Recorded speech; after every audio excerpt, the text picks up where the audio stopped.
महाराज जी, आप थोड़ा बताएंगे शिव पुराण और विष्णु पुराण में त्रिदेवों की उत्पत्ति में विरोधाभास क्यों है? तो यहाँ पे प्रश्नकर्ता ने महाराज जी से एक प्रश्न किया है बहुत ही अच्छा कि त्रिदेवों की उत्पत्ति में विरोधाभास क्यों है, और इस प्रश्न का उत्तर भी हम महाराज जी से ही जान लेते हैं। प्रलय सृष्टि अनंत बार, हर बार ब्रह्मा विष्णु महेश पैदा होंगे। तो महाराज जी ने कहा है कि हर बार ब्रह्मा विष्णु महेश पैदा होते हैं, इसका मतलब वो पैदा होते हैं और मरते भी हैं। अब जानते हैं आगे।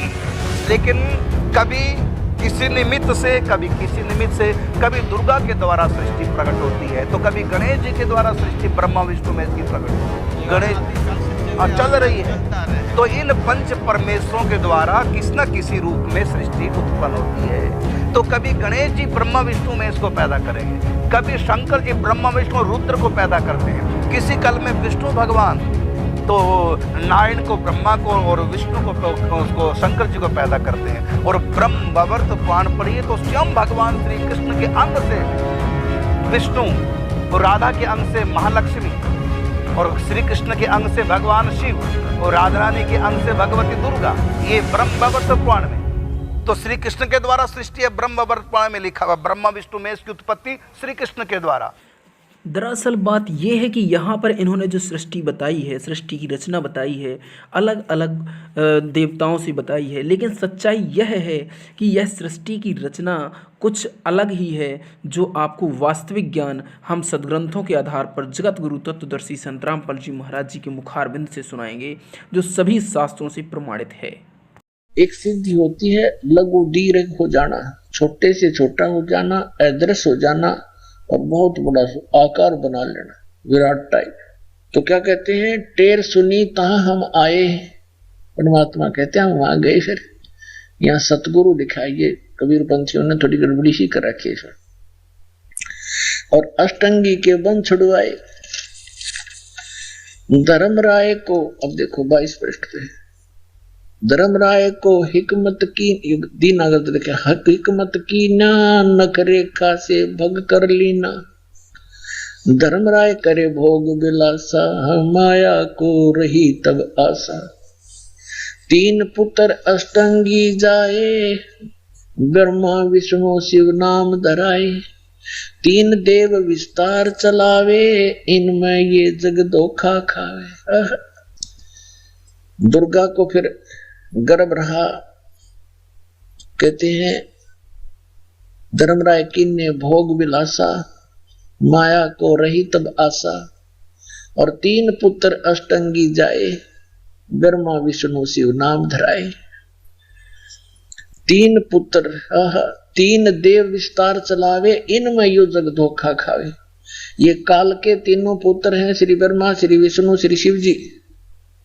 और इन्हीं की पूजा में ये सारा संसार धोखा खा रहा है। पुरुष गम कैसे कोई पावे, काल निरंजन जग भरमावे।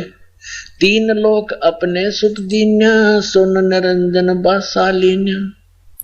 अलख निरंजन सुन ठिकाना, ब्रह्मा विष्णु शिव भेद न जान्या।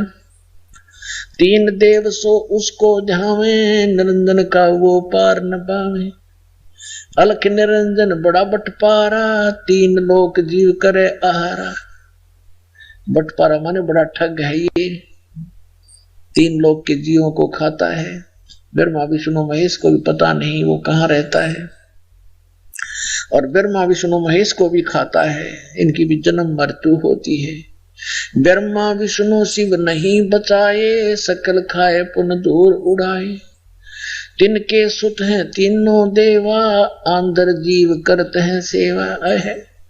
कबीर परमात्मा कहते हैं इस काल के और दुर्गा के ये तीन पुत्र हैं, ये तीनों देवता। और ये अंधे ज्ञानहीन जीव इन्हीं की पूजा में लगे हुए हैं।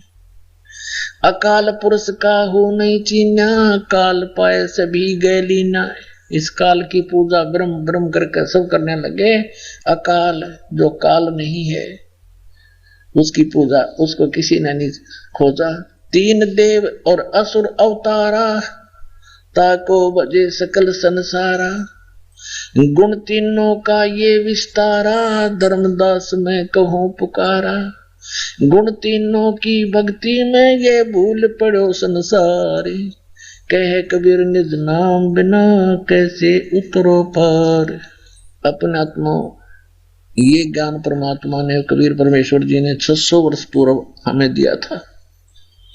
उसने हमारे गले नहीं उतरने दिया इन अज्ञानी ऋषि में ऋषियों ने, ये कहकर के कबीर तो अज्ञानी है, ये अक्सर ज्ञान नहीं रखता, ये क्या जाने वेदों और पुराणों के बारे में, ये सब झूठ बोलता है। ये तो लबाड़ है। लबाड़ माने जो मुंह में आवाज बोल देता है, वही कह देता है कि ब्रह्मा विष्णु महेश नासवान है, इनकी जन्म मृत्यु होती है और इनकी माता अष्टंगी है, इनका पिता ज्योति निरंजन है।